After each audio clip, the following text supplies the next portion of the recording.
Agrícola e vamos passar para a análise precisamente destas medidas com o Duarte Costa, especialista em alterações climáticas. Duarte, bem-vindo mais uma vez. Como é que vê aquilo que foi decidido no Algarve? E até começaria por primeiro passarmos a explicar como é que se chega a este ponto desta situação de seca sem precedentes no Algarve.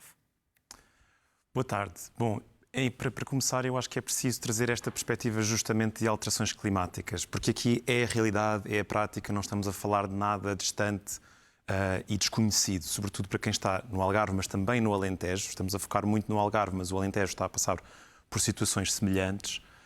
Portugal e os estudos mais recentes apontam para uma perda dos recursos hídricos no país como um todo de 15%, mas nesta região sul de 30%. E aquilo que eu, respondendo à sua pergunta, aquilo que eu vejo o Ministro anunciar, o Ministro da Ação Climática, do Ambiente e da Ação Climática, são medidas boas, são medidas necessárias, mas o que eu vejo é uma visão de curto prazo e uma visão de que já tardia, ou seja, este é o último ano, este é o último inverno, ou seja, a estação chuvosa de limite, porque ele próprio disse ali, não vamos ter água para abastecimento público se não fizermos estes cortes agora. E esta é a preocupação que eu tenho de nós estamos, eu sei que pode parecer um bocadinho curioso dizer isto, às portas do verão, ou seja, a estação chuvosa está a chegar ao fim, portanto temos mais um mês e meio, mais ou menos, em março, no sul do país, a chuva já é muito menor. E a verdade, Duarte, é que não é só, a causa não é a falta de chuva durante este inverno, é uma consequência de vários anos com níveis muito abaixo daquilo que era expectável. A causa da falta de chuva é as alterações climáticas e as causas das alterações climáticas já as conhecemos. Tem a ver com o modelo económico que temos. Não termos água neste momento tem a ver com o facto de estarmos há anos, e mesmo nos últimos anos de seca, a utilizar água, apesar dos ganhos que o Ministro anunciou, estamos a utilizar água de uma forma insustentável. E o que me preocupa neste caso é que continuamos neste modelo de tentar ir buscar mais água quando sabemos que vamos ter menos água. Vamos ter menos de 30% de água nesta região. Então não dá para continuar a fazer tudo aquilo que estamos a fazer, das formas que estamos a fazer, se vamos ter menos água. Quer dizer, eu vejo falar das dessalinizadoras. Quantas dessalinizadoras vamos fazer para ter água para manter o modelo atual? Eu não sou contra as dessalinizadoras, acho fundamental termos dessalinizadora, porque realmente, se chegarmos a um ponto em que não temos água nenhuma, pelo menos temos uma dessalinizadora que nos dá alguma água. O que não podemos é ter esta lógica de mais captação, transvase do Guadiana, que é uma bacia que tem água porque tem o Alqueva, mas as bacias do Guadiana também estão em risco. Transvase do Alqueva e transposição para o Algarve. A captação mais profunda.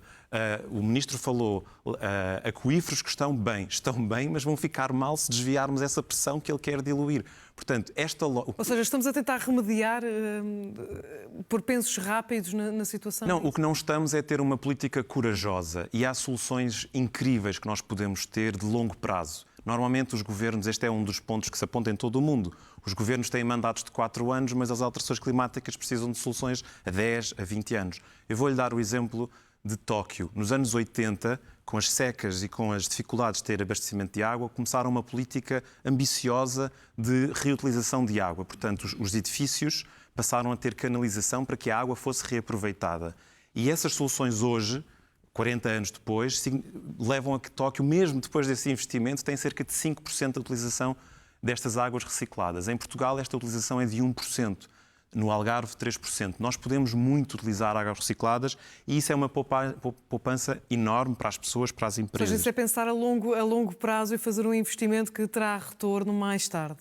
Sim.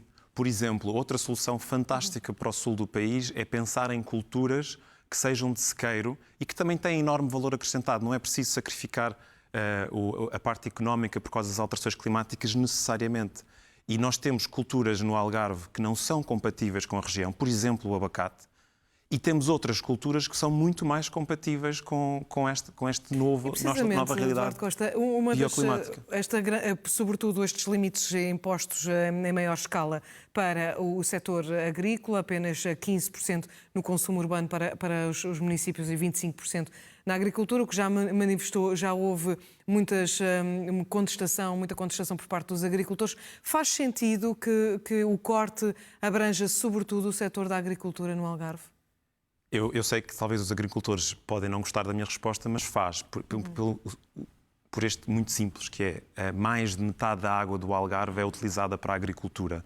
Então, por mais que nós, por exemplo, direcionamos medidas para o Golfo, que utiliza apenas 5%, ou para os usos humanos, que utilizam cerca de 30% a 45%, humanos, inclui também aqui a indústria, se não fizermos nada na agricultura, não vamos poder ter a água que precisamos para todos os usos que todos temos direito a usar, não é?